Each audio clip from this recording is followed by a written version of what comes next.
Do you want to go to heaven after you die? Everyone has thought about this at least once. Is heaven real, or is it just a human imagination?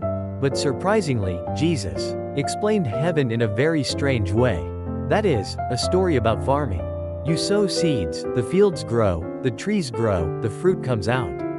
Why did he explain the enormous concept of heaven with such an ordinary and rustic example? In this video today, we will dig into the real structure of heaven that Jesus hid.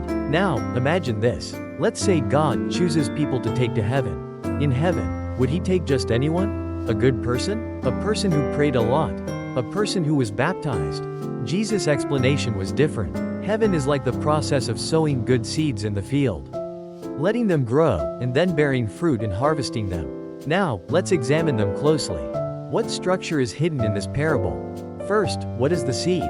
In Luke chapter 8, Jesus directly explained that the seed is the Word of God. In other words, the Word of truth of God is the seed.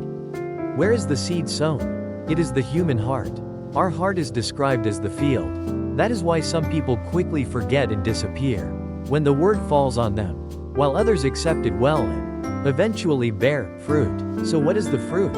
It refers to people who receive the Word of God in their hearts and live according to the Word, and eventually become true children of God and citizens of heaven. These people become the grain. That is, the fruit that will enter heaven. Harvesting these fruits and gathering them in the barn. That is what it means to take them to heaven. On the other hand, those who received the Word but did not grow to the end, or those who fell into false teachings, are called tares and are said to be tied up to be burned. Shocking, right? The important thing here is this. Where do I belong now? Am I properly receiving the seed of the Word? Am I taking the Word to heart and growing? And am I truly growing as a grain of wheat? Heaven is not just a place where you go if you live well.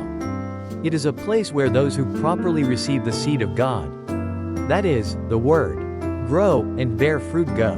This is not religious intimidation. It is the Word of Jesus.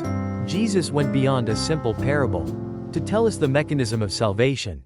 If my Word abides in you, if you are not born again in the truth, you cannot see heaven. These words are all connected as one. One main thread that runs through the entire Bible is heavenly farming. Now, let me ask you again. Are you receiving the seed of God right now? Or are you just saying that you believe in Jesus? Jesus said, when the harvest comes, the weeds will be burned, and the wheat will be gathered into the barn. That place is heaven, and the wheat is the one who has received the seed properly and grown. If the seed of truth is being sown in your heart right now, never miss it.